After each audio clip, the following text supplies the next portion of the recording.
It's never a bad thing to look at different movements with a critical eye, and feminism is no exception. Seeing the way each movement does and doesn't serve you is a personal journey that anyone's allowed to undertake. However, with TikTok's ability to condense nuanced issues into short, clippable moments, we create division where there needs to be intersection. Trad wives and stay-at-home dynamics flourish because of feminism, not in spite of it.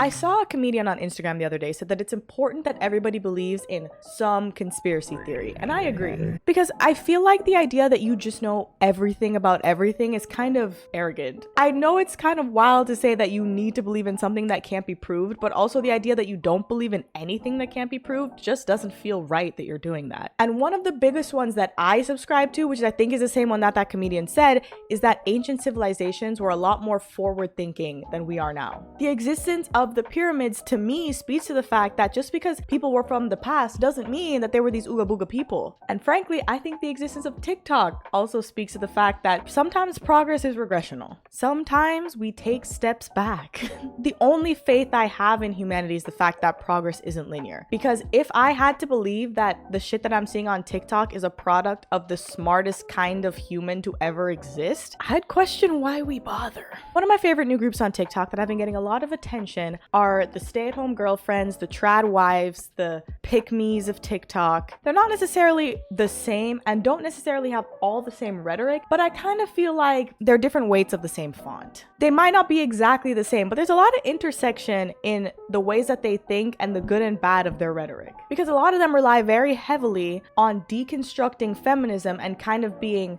loudly anti-feminist. Being the type of women that used to exist back in the day, the kind of women that would cook and clean and raise kids and sew and churn butter. I mean, my ancestors were doing a different kind of unpaid labor, but we'll keep going. And the thing about these TikToks is that obviously with every new position comes opposition, even though they kind of are the opposition. So we kind of had the position, the opposition, and now more opposition to the original opposition to the original position. And that's where we're at now. Because a lot of people respond pretty negatively to this kind of content. However, the ways that people respond negatively still feel kind of gross. Because the thing is, I don't particularly love the rhetoric that's behind some of the pick-me's of TikTok and the trad wife stay-at-home dynamic type of TikToks. But I also don't love the response. The comments are just as gross. It kind of has the same energy as extremely religious people and extreme atheists are kind of the exact same personality type. You know what I mean? Like, even though their belief system are on opposite ends of the spectrum, they're the same type of people. Both of them annoying. And I can't lie, that's how some of these TikToks and their commenters feel. And I guess TikTok is kind of a breeding ground for that kind of stuff because I think extremist ideas are what get our attention and thus what picks up traffic and thus what gets the TikToks moving through the algo. So even though in reality, I don't think the majority of us think like the people who make these kinds of TikToks or think like the people who comment under them, it makes it seem like those are really the two extremes that everybody's fighting on all the time. Point of this video is why TikTokers and commenters are the worst people on the planet. I really want to make my stance on the people who make these TikToks clear from the jump. I support the lifestyle. I really honestly do. My actual stance on it is ultimately I don't care. But I feel like a lot of the commenters really aren't responding in the correct way to these TikToks. Because a lot of the TikToks focus very heavily on primarily women, because it's a stay-at-home girlfriend, trad wife type of people that I'm clumping together. Focus a lot on the return to women's more traditional roles. And a lot of the commenters respond to these TikToks by telling these women that their lives are inherently lacking of purpose because they choose not to partake in the workforce or not to pursue another life. And I just want to be abundantly clear that I wholeheartedly disagree with that. I believe that not only just women, anyone can derive purpose from anything. And that's not anyone else's place to say whether it's purposeful or not. I don't think that it's right to assume that these women are taking part in these things unknowing of maybe the patriarchal context or background that they kind of have. I think the role of stay-at-home caregiver is a very purposeful role and can have a ton of purpose to people who choose to take on those roles. And I think, to be honest, it's just kind of another level of misogyny to tell these women that the work that they're doing isn't purposeful strictly because it's in the house. We've heard that one before, haven't we, girls? That's a big thing that feminism even fights for, is seeing work that's done at home as purposeful, as labor, and as very useful to the running of our society, all right? These are the invisible backbone that keeps everything going. People who choose to live their life like this are not inherently anti-feminist. If you are feminist, womanist, or pro-woman in any capacity, then the real fight has always been for choice. It has not been about forcing people to live a certain way or do things a certain way, but having the freedom and the ability to make choices to do one or the other or both in whatever way that suits you. Having the freedom to choose this life and not being forced into it as people 100 years ago would have been is very feminist.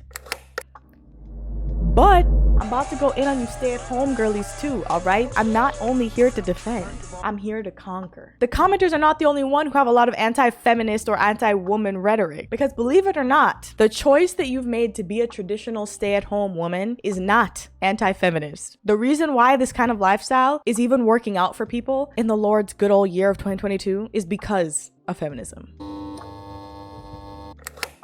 I think a lot of the takes we see on TikTok are ultimately contrarian rather than actually trying to say anything meaningful. I think if you happen to be Gen X or younger, it's easy to kind of forget why these traditional ways of life maybe fell out of favor in the first place. Because potentially you didn't necessarily live through a period of time when they would have been really necessary or you didn't have the choice. And as I said, I don't think it's right to judge anybody on making these choices, but I do think that a lot of these TikToks really fail to pay attention to the cultural, socioeconomic, historical reasons why feminists might have been not the most keen on this lifestyle when it became part of the feminist rhetoric to no longer have to be stay-at-home wives. Because it's interesting, in a lot of these TikToks, they say it. They say why I chose the stay-at-home lifestyle. And in a lot of the ways, they end up breaking down modern women and modern feminists by saying, I just realized that life didn't serve me, so I chose to leave it.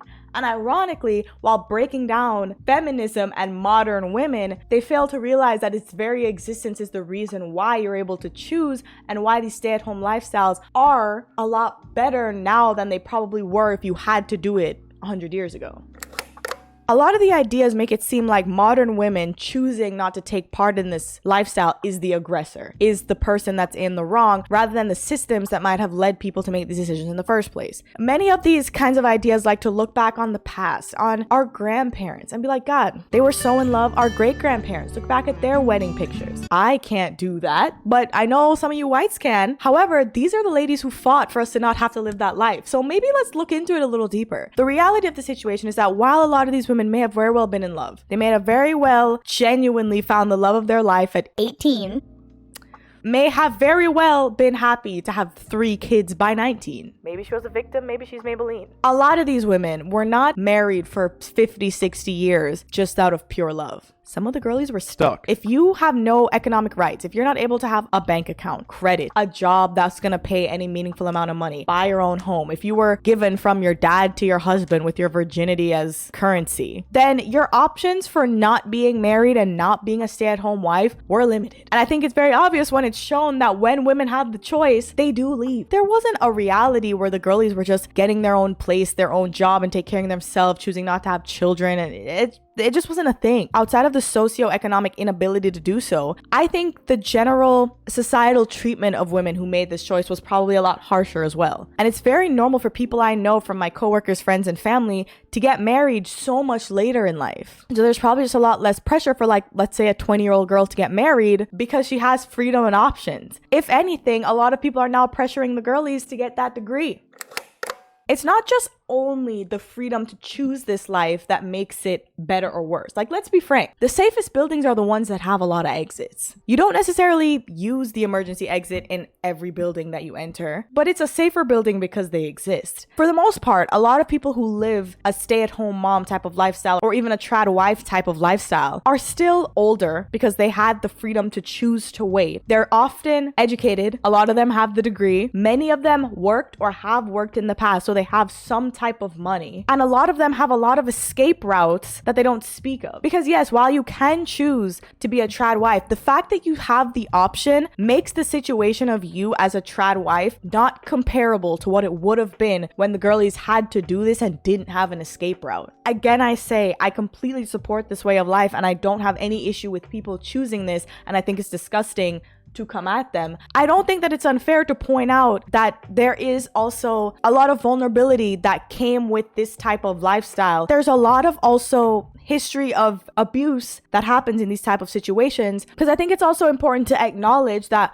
when you are truly uneducated, have no money, and have no other options outside of being financially dependent on your spouse, you're in a very vulnerable position. And it's the same thing for these trad wives. The situation is safer now for you to be in this position because of feminism, because you'll never be in as vulnerable of a position as you would have been pursuing this lifestyle however many years ago. And like I said, while you might never use the emergency exits that exist to get out or exit a building ever, you're safer because they're there.